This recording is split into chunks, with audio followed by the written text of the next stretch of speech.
2024 in numerology.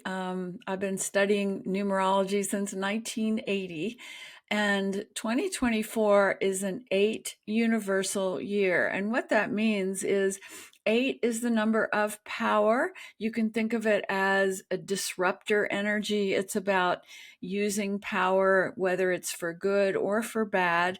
I always say 8 is not a shy, quiet number. It is a number that says, here I am, let's shake things up. And that is the energy of 2024. And 8 is also a number of, um, as we know on Earth, humans abuse power here. We've watched it, we see it happening in the world, but we also know that humans know how to use the right use of power and help each other, trying to solve world and global problems. So 2024, we're going to see both of those extremes played out.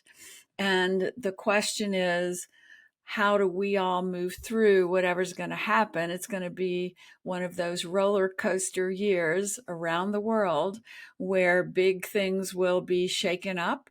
We're going to have many surprises, and each month carries a different frequency in this 8 vibration. So February that we're in right now is a 1 month, and you add the 8 universal to it, which means February is a 2 month, sorry. So, which means that February is a 1 universal month within an 8 universal year. This is the month we begin to get a preview of things that are coming in the next year, for better or worse. And so I would say that the months that will perhaps shake things up the most are somewhere between March and April. There's going to be a big global event that shakes things up. And then again, between September and October, those are 8 months and 9 months happening in an 8 universal year, September and October. And then, of course, December is a month of all of us coming together to try to heal things that have happened. So it's one of those years where we don't tiptoe through it. We march through it with a lot of changes and a lot of surprises. So, what is the main purpose of numerology? So I was back in my 20s, not aware of numerology and very much happily married. And I was a mountain climber in Colorado, and I taught mountaineering with my beautiful husband, Paul Frederick. And he was diagnosed with cancer suddenly. I was in my 20s. He was just a couple years older than me. And we tried everything to heal him. And he died in my arms in 1980 when I was 29 years old. He was 33. And I had questions that I needed to get answered about: why are we here? Why do we suffer? Where do we go when we die? And why am I still here? Why can't I just go be with Paul? And the only thing that answered those questions for me was numerology. Someone gave me a reading that explained my soul path, why I'm here, where Paul is. And Paul was already showing me where he was. He was coming back and showing me and telling me everything about the other side and how it works. So I knew he was good. But numerology also showed me why I agreed to go through that painful experience and why I was still here and why Paul had agreed to go through that. It was all revealed in the numbers. So since 1980, I've studied all of that obsessively and applied it to helping people find career, helping people find relationship and understand how to navigate soul agreements, and most importantly, how to navigate grief and loss, understanding why we're still here when our loved ones are gone, and why our soul might have agreed to such a difficult challenge on earth. So that's how I came to numerology. And what numerology says is that every number, and it was started by Pythagoras back in 580 BC, the guy who started the number system that we all use today. But nobody taught us back then that that what Pythagoras said was that every number has a spiritual energy to it as well as a quantity. And so our culture deleted that whole part of Pythagoras's message, which is so interesting because he was known as a mystic. He had a school for spiritual ideas and principles that he taught. And then the only thing that survives is that the number four means four apples. And we totally deleted so much of what he taught about the spiritual meaning of numbers. So, those of us who work with numerology, we really understand that the soul comes to earth with a plan, and you can understand that when you do your birth path in numerology that comes from your date of birth. Okay, doesn't this number 666, does it mean anything? Well, every numbers mean things, but six, I don't believe in what I call superstitious numerology. What I believe is that every number is here to help us, that this is a friendly divine order universe.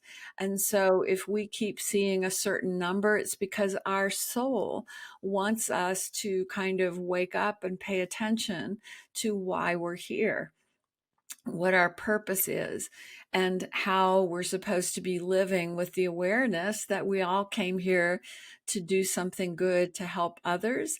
And we all came here to grow and evolve and open our hearts.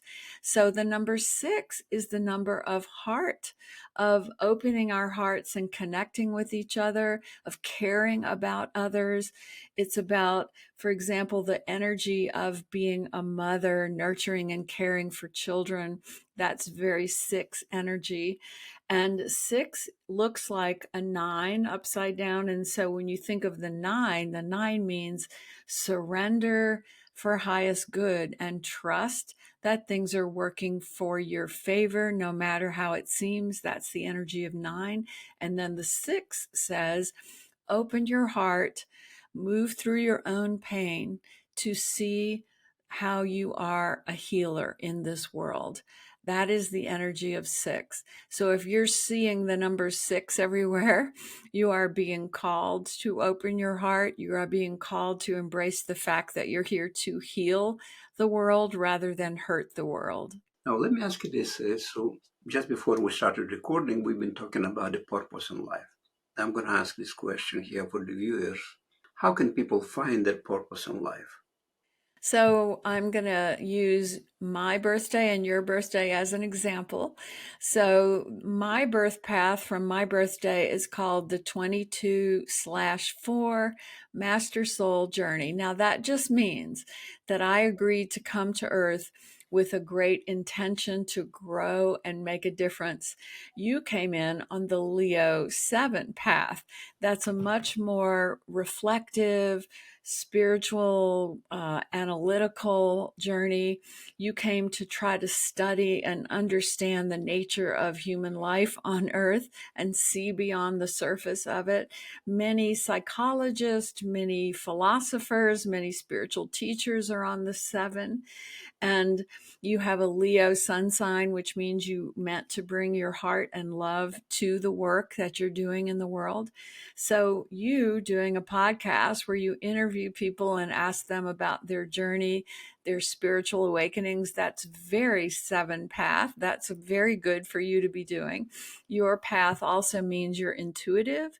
It also means that you should be writing, that you have a gift for writing.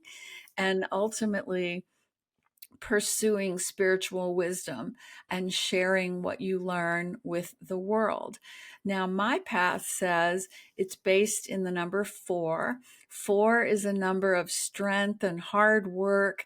And I came into this life to develop my inner and outer strength, my spiritual strength, my emotional strength. And it's so funny because I was always drawn to very physical activities, in my 20s, teaching mountaineering and then fitness at fitness studios. And yet you would look at me and go, she's not very strong. Well, I was drawn to become strong in this life. And so I was very drawn to those kinds of things. I still am, but also inner strength. So I was always drawn to psychology, studying what our pain was about, spirituality, trying to understand the deeper meaning of life, and bring that to the world in a way. The 22 is over my path, and that says, bring these ideas that I learn about to others to help them have a productive and meaningful life on earth. So those are our paths according to, and if anybody wants to go to my website, SueFrederick.com, they'll see on the homepage, I have a navigation bar that says Soul Path Calculator, and they can go there and input their date of birth, and they'll get their birth path and the personal year that they're in. And I'll talk about the personal year as well, because numerology really helps us understand that we are always called to change and grow. And that is reflected in numerology in the 9 personal year cycles that we all go through. We've been talking about the universal cycles that the universe goes through together, meaning that we're in an 8 universal year right now around the world, and we'll be going into a 9 universal year next year, an ending, a completion. So each of us personally go through those 9-year cycles as well. So you are in an 8 personal year, just like the universe, which means you're always in alignment with the changes that are happening on Earth. And this is your year to own your power, to claim your financial power and use it for good in the world, not to hide from financial success, but to step out, use your entrepreneurial skills, make that money. And when you're ready, then you'll be moving probably next year and returning to where you used to live, perhaps, and bringing everything you've learned in the last 5 or 6 years, bringing that into your new life, and you'll be more successful and more powerful. Thank you very much. So this is, I mean, you just hit the nail on the head with everything. Now I'm now I want to tell you about writing. You know, you said I'm good at writing. Sometimes if I want to say Wow. something, let's say I gotta talk to someone. I write it down Yes. and then I read that because it's much better. Oh, So I that's love that. yeah, yeah. This is your gift, Sergey. This Yeah. is one of your many gifts. And I'm a writer too. I've always been writing. And like you, I think I'm a better writer than a talker. I'm always writing things out before I want to present them or speak about them. And before I work with a client, I connect to their soul guide or their departed loved one, and I ask them to write through me what message they have for my client. And so the spirit or the guide will write through me a message for the client I'm working with. And I do that for every client. And I've worked with thousands of clients. So writing is my tool for accessing my higher self and my guides, and your tool as well. Yeah, I think a lot of writers they didn't even realize that the book has been challenged to them. Sometimes they say, "Okay, I'm writing a book," but it's not them. If you get into the zone, you're not writing anymore. You're just writing down whatever you feel like going through you. That's exactly right. Oh my gosh, I love hearing this because that's how I feel about writing. And people say, "Well, why have you written so many books?" And I'm like, because the guides come and just start dictating this new content to me, and I have to write it down, you know? Like I have in the right on the side over there, you see 5 books or 6 books. Those are conversations with God. If you heard about Neil Donald Walsh. Yeah, he Yes, also of course. yeah, that was also channeling, channeling through him all these books. Right, I love those books, especially the first right. 3 books. Now, you said that you had this shared near-death experience. Can you share that with us? I've had 3 shared death experiences. My first one was when my husband Paul died in my arms, and he showed me his spirit leaving his body, and he lifted up and went to the mountains. We were both mountain climbers, and I got to watch his soul leave and go outside to the mountains. His mother was with me. She also experienced that. But then immediately, Paul was with me that night. He was in bed, he was holding me. And then all through the days of the next few weeks, he would be whispering in my head, saying things like, "Oh, you dropped that vitamin. I want you to understand that divine order is always working on earth. So if you dropped it, it meant you weren't supposed to take that vitamin." And I'd go, "Really? There's no accidents here on earth. Everything's in divine order." And Paul was teaching me, even though he had crossed over and he looked so terrible when he was dying because he was so sick. The minute he left his body, he was showing up as healthy and happy, and physically he looked young and beautiful again, and teaching me about how it worked in the divine realms. So that was my first shared death experience, and it really lasted about a month, where Paul was with me constantly teaching me stuff, and he still comes back to teach me how it works. And he comes in dream visions, he comes in out of body experiences to say things like, you have to teach people that there's no suffering, that the soul never suffers, that the minute we leave the body, we are happy and healthy and complete, and we don't carry that suffering with us, that the suffering is only part of the human experience. So all of these concepts that Paul has taught me, I try to write about. But that was my first shared death experience. And then my second one was so fun. I had a lifelong girlfriend since first grade, and her name was Chrissy. And she actually had come out to visit me when Paul died and was very helpful in my grief and talking to me about life and the meaning of life. We were such good friends. And she always made me laugh a lot, so that there was a particular way Chrissy would make me laugh that my stomach muscles would hurt, because she just was so funny and so smart. So, right after Paul died, he died in July of 1980. And in December of 1980, just a few months later, after Chrissy had come to visit me, Chrissy was diagnosed with leukemia, and she was my age. She was turning 30. I can't tell you how devastating this was.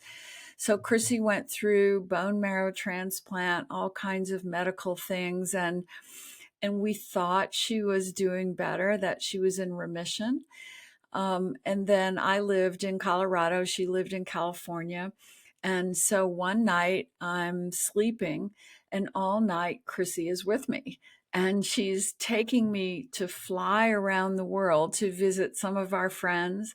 And she's making me laugh so hard all night long that my stomach muscles are hurting, the way that Chrissy always made me laugh. And I would wake up in the middle of the night going, "Oh, I'm with Chrissy and we're laughing," and I'd fall back asleep and it would continue. And I woke up in the morning and I was like, "Wow, I was with Chrissy the whole night and we were laughing, having so much fun." And then I went, "Oh my God." And I called her mom, and her mom said, Chrissy went into a coma and died in the night.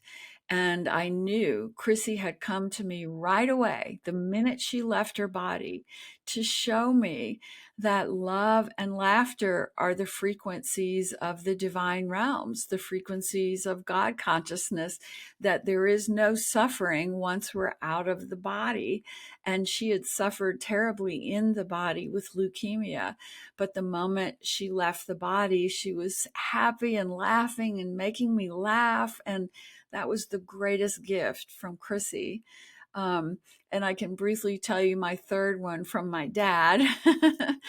So a few years after that, my dad was diagnosed with lung cancer, and my dad was my nurturing, loving parent when I was growing up. You know, he was the one who understood me, even though I was very weird and different and intuitive and spiritual in the 50s, 1950s, when people just weren't that way, you know?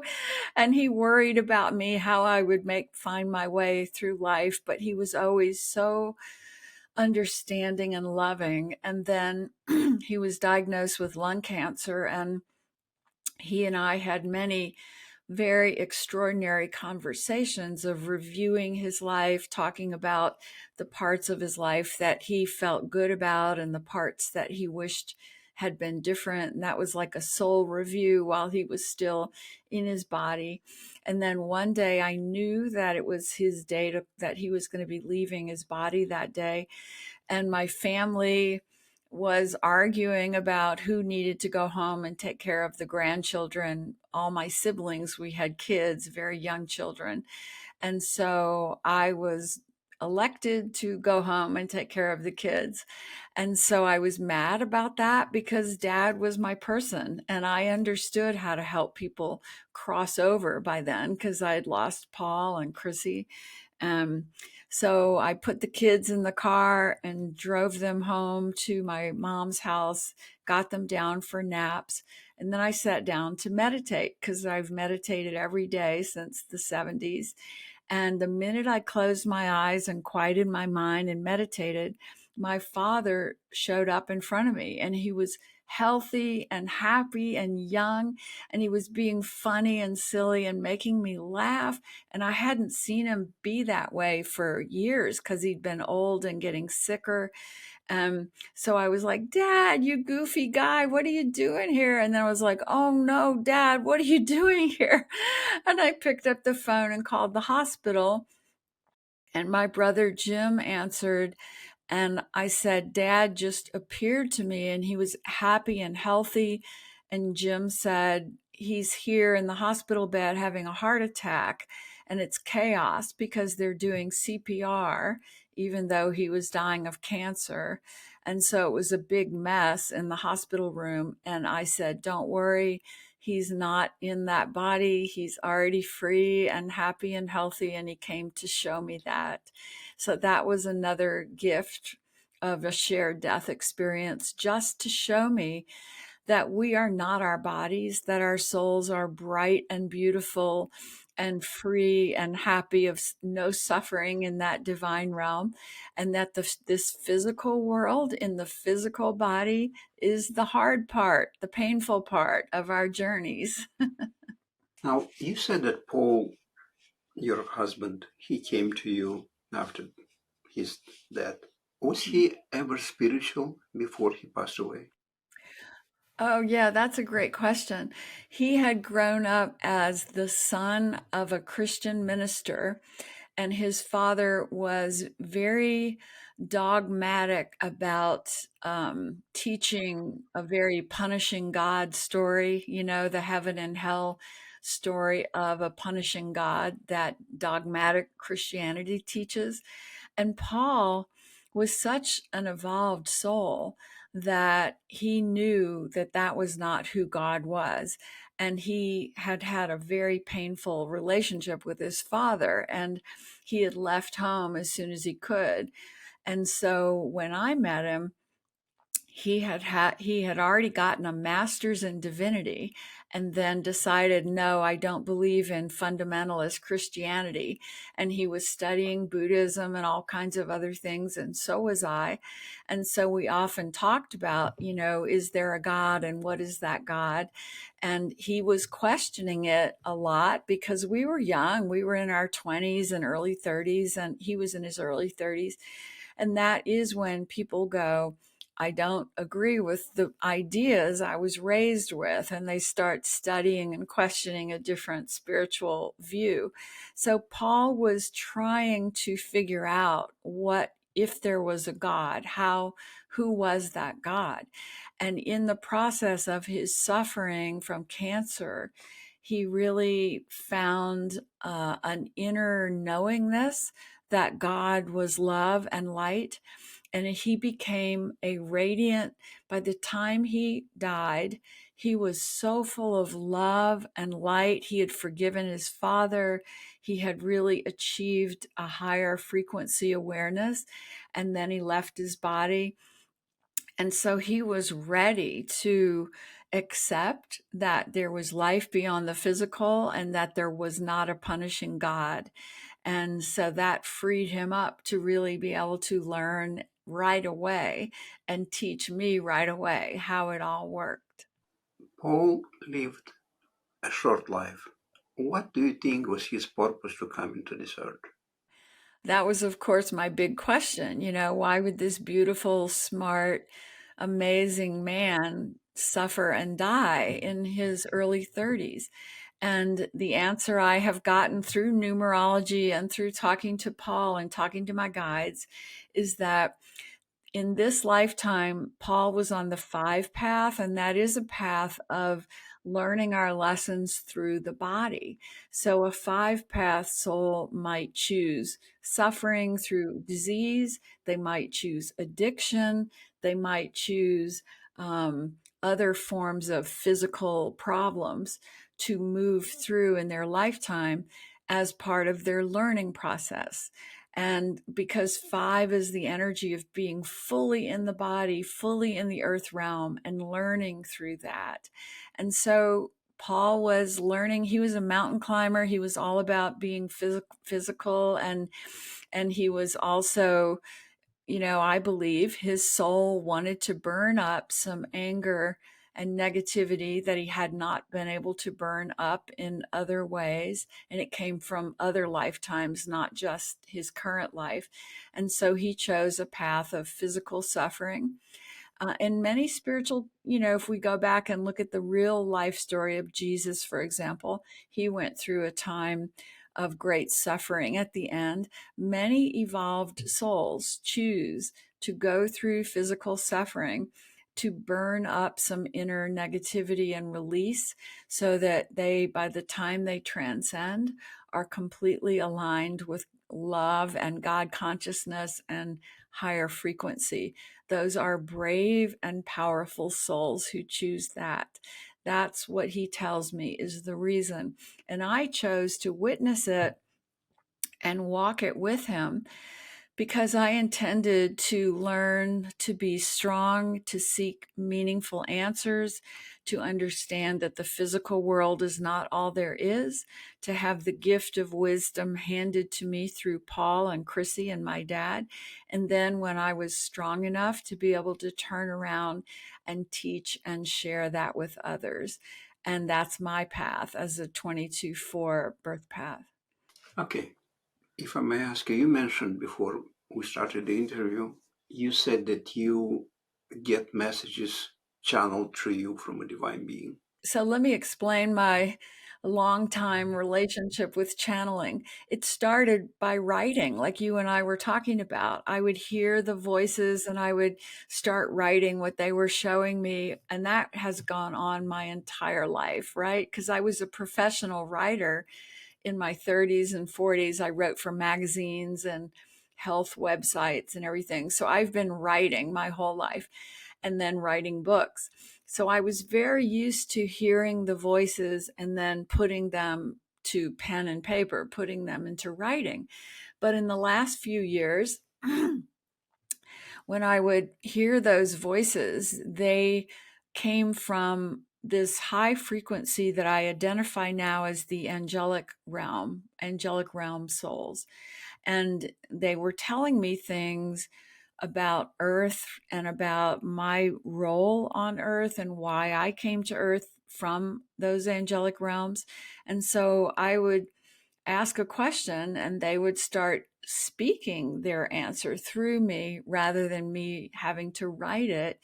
And that was new and kind of uncomfortable at first, but I just knew that that was what they were asking me to do.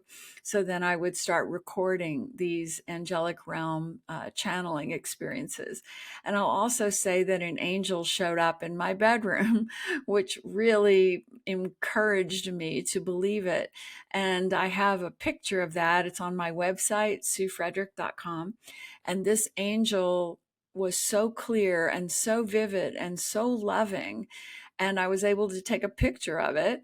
And the message from the angel is, yes, we want you to keep sharing this love and these messages with the world because humanity is in a very painful, challenging time.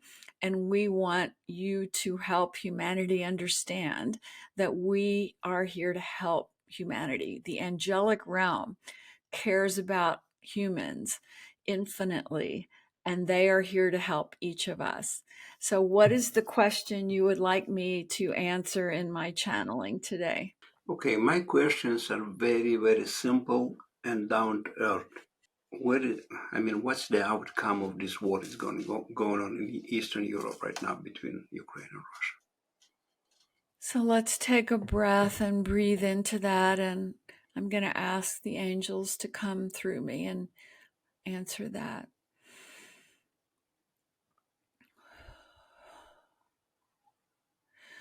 We are so glad that you are asking these questions because war has ruled on planet Earth for way too long. This is a year, this year and next year, where wars are happening so that humans can finally understand that war is never the answer. But we are telling you there will be divine intervention because humans cannot change their way of thinking and behavior without divine intervention.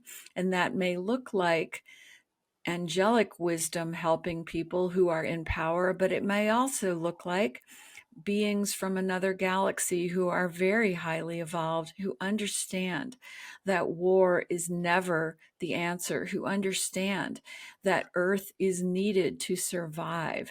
And so they will not let humans destroy the planet. And war is the way humans destroy the planet, one of the many ways. And so be prepared that in these next 2 years, there will be interventions always for highest good. You may not understand them when they happen, but they will be teaching humanity the hard lessons that you are here to cooperate. You are here to work together. You are here to feed everyone. You are here to care for everyone, not to make enemies of those you disagree with. These are high frequency understandings that humanity has not been able to embrace on their own. So these answers will be clearly revealed this year and next year on planet Earth. And that is why there will be so much change and so many things shaking up your everyday lives in these next 2 years. Thank you.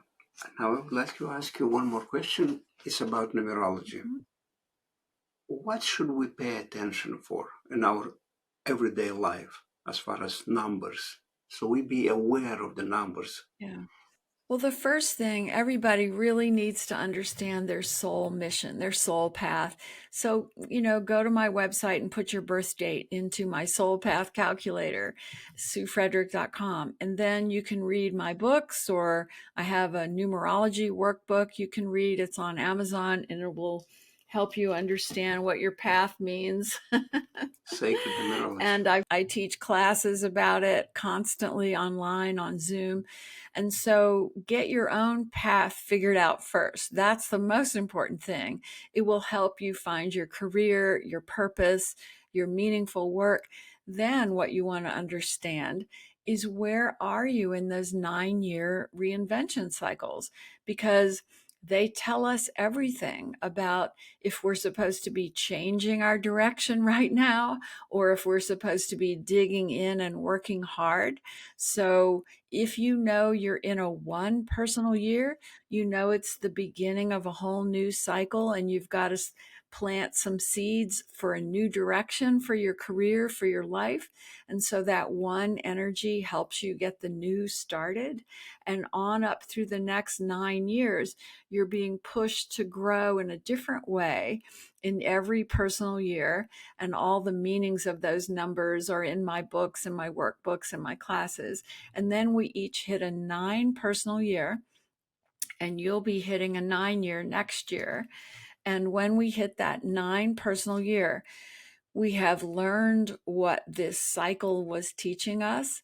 And so we have to let go of whatever is holding us back from the next step of our evolution. Think about it now.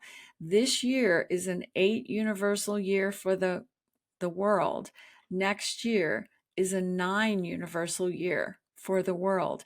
So all the lessons humanity is struggling to learn and accept are going to be culminating in 2025.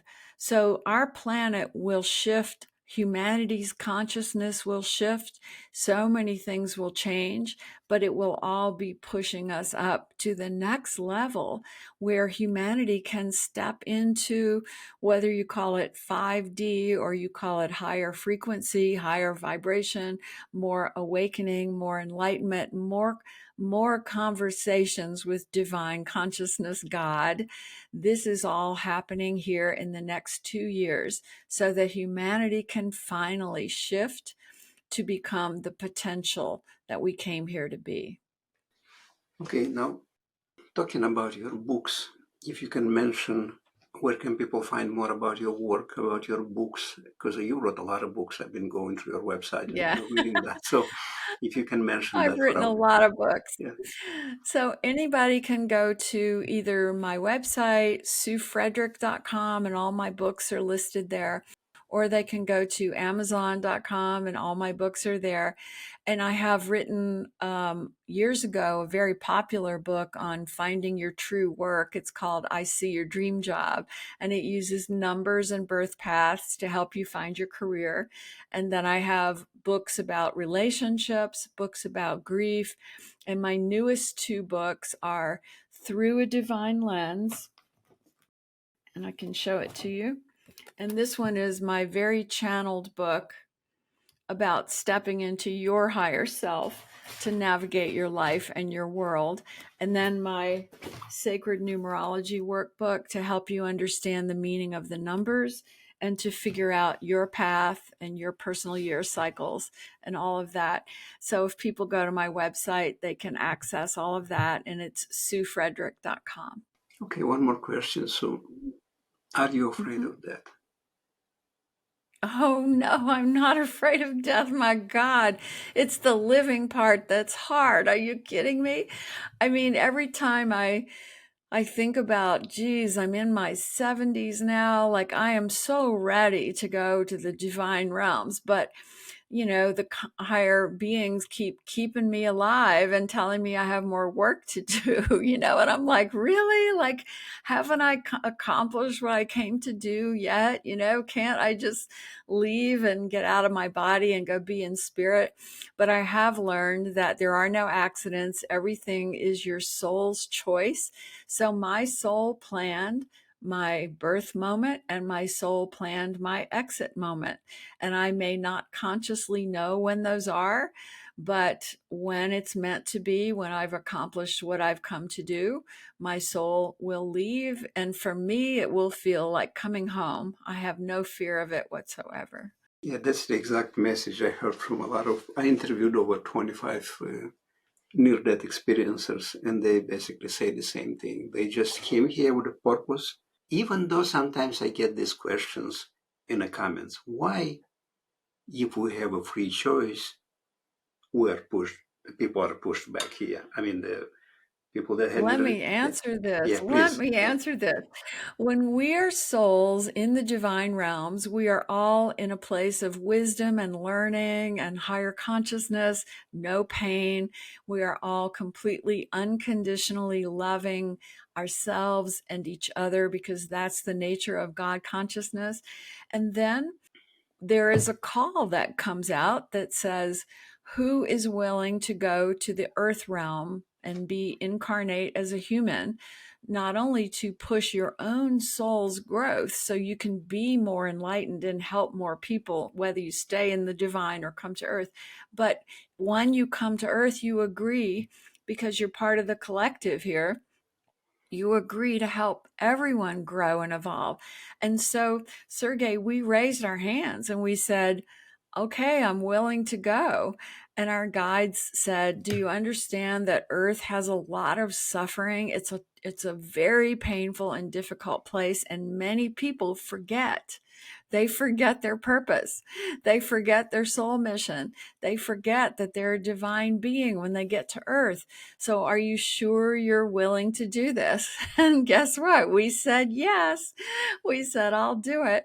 And we dropped into this earth realm, and we've had many times of forgetting. And I have certainly had many times of forgetting. But the more I have lived through so many of my challenges, so many of my losses, I've learned from all of them.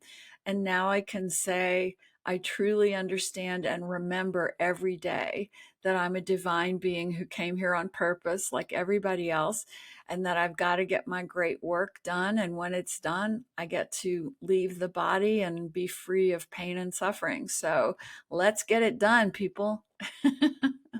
Okay, but why souls forget their mission when they come on Earth?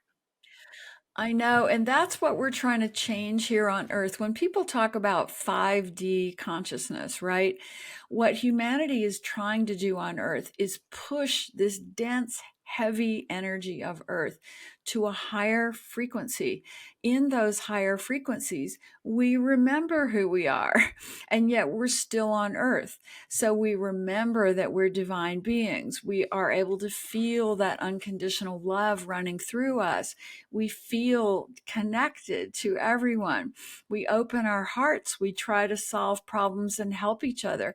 That is the frequency of higher consciousness that we are shifting this year and next year. And the veil is thinning so that anybody who has a departed loved one in the divine, in these next 2 years, they are going to be able to see and feel and be aware of those beings more than they ever have before. That's when I say these next 2 years are a huge shift of consciousness. We are getting rid of the forgetfulness. We are getting rid of the veil because we want to live here on this beautiful planet and work together as our best and highest selves and be part of those advanced galaxy civilizations where they do understand that we are here to solve the world's problems, not to hurt each other. Okay, so souls on the other side, they choose. They want to come here for a hard knocks school, the Earth, where they can go to the more advanced places where they can have fun and relax and be like Yeah. on vacation over there. Yeah, but let me tell you, we are in our nature, we are all courageous souls. It's only when we come to Earth that we get lost in fear. Fear is an Earth only human emotion. Density of the Earth realm creates fear. We don't have fear in the higher realms. So when we're in the higher realms, free of the body, we don't understand how painful it is here, or truly I often compare it to when women give birth to children. So people will tell us before we go into labor, they'll say, oh, labor is really painful, it's really hard, and we'll go, yeah, it's okay, I can do it, and I don't even want to use any drugs because I just want to bring my baby in the natural way. And so that's kind of like us going, yeah, I'm going to go into the earth realm because I'm going to give birth to my higher self there and I'm going to help other people. And then we go through labor when we're giving birth. And labor is more painful than anything you could ever conceive of in your head until you're in the middle of it and you understand that every cell in your body is in terrible pain and there's nothing you can do about it until this baby is born. And so that's kind of what happens when we drop into earth as a soul taking on a human life. We go, oh my gosh, this pain is so intense. Emotional pain, physical pain, spiritual pain. The spiritual pain is feeling that there's nothing beyond the physical world. That is spiritual crisis pain. That happens when we get here and we lose our memory that we came here on purpose. And the emotional pain is grief and loss and self doubt and fear.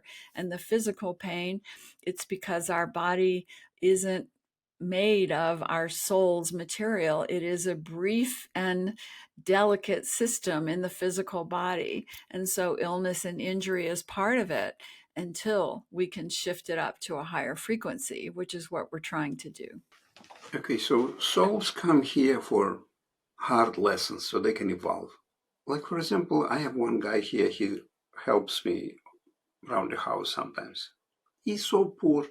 He's been in prison for 15 years. He doesn't have any money for food. And so he came here to learn his lessons.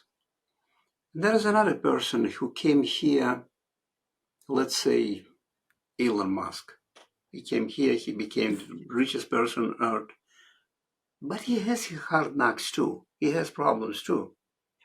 It's not like everything is just smooth sailing. He's got problems in his life Right. as well.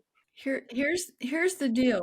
Everything here on earth is a combination of our free will, which comes from, the human part of us, that says, I'm going to step up to my great potential, even when I'm afraid, even when I'm grieving, even when I'm self doubting, or I'm going to stay in my lower awareness without growing.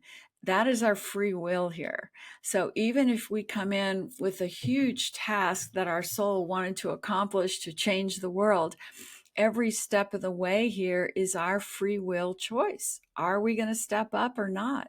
The other thing is that everything on earth is the opposite of how it looks. So, what I mean by that is the poorest person in the world with no money, who's maybe been in prison, who comes and helps you around your house, they could be completely open hearted and loving and have accomplished all the growth and wisdom they wanted to accomplish in this life. And maybe in a past life, they were very wealthy and they didn't learn or grow at all. And they abused that money, used it to protect themselves from pain and from growth. And so this lifetime, their soul said, no, we're going to not have money because that really stopped your growth last time. And so we'll come in and move through the lessons. But again, it's free will also. So the free will can say, I'm angry about poverty and I'm going to be blameful and hurtful to others because my life has been hard. Or the soul can say, there must be some purpose in this. And I do believe in a loving part of this universe. And I'm going to study and learn and figure it out. And I'm going to step into my open hearted, courageous journey on earth, no matter what I'm facing. That is the choice we all have. Speaking about free will, I'm going to ask you a question I ask everybody on my show. What's your definition of freedom? Well, that's a hard definition there because freedom is really only in the divine realms. I mean, once we leave Earth, once we leave the Earth body, then we are free to explore and travel and grow and everything. But here on the Earth, freedom doesn't always mean the same thing to everyone. Someone can be in prison and having a what looks like a horrible life on the outside with no physical freedom, and their soul and their heart can be learning and growing and evolving and using their soul as their point of accessing freedom and higher consciousness. Nothing here is as it seems. The wealthiest person in the world is probably the person who is most afraid, not growing, and has no sense of freedom and is locked in their ideas and belief systems. That is imprisonment. Freedom is saying, I align with an open hearted consciousness that comes from divine will, from God consciousness, whatever words you want to put to it. And my freedom is in what beliefs I choose to carry with me through my life. Do my beliefs tell me that I came with a great potential and I need to keep trying hard things in order to reach it? Because if my beliefs tell me that, I am free to grow and evolve and experience on earth exactly as I came here to do. All right, so one more thing, and that's it. I want to ask you, what's your message for for our audience, for people watching this video or listening to the podcast? So, my message is that I was shown an out of body vision in 2014 where the angels held me in space looking at planet Earth, and they showed me all of these lights shooting up from Earth. And I said, what are those lights? And they said, those are souls waking up to remember who they really are and opening their hearts and loving on each other and living from a higher frequency. And each time a soul wakes up to that, their light awakens others. And they showed me that light moving around planet Earth. And they said, Sue, you have to listen to us. The light is always winning, no matter how dark it can look in the moment on Earth. And they said, love is always winning. And they said, in the next few years, it's going to be very difficult on Earth. And you have to teach, you have to share that no matter how it looks and feels in the moment, that in the big picture, of course, the light and the love is always winning, and humanity is evolving into the light.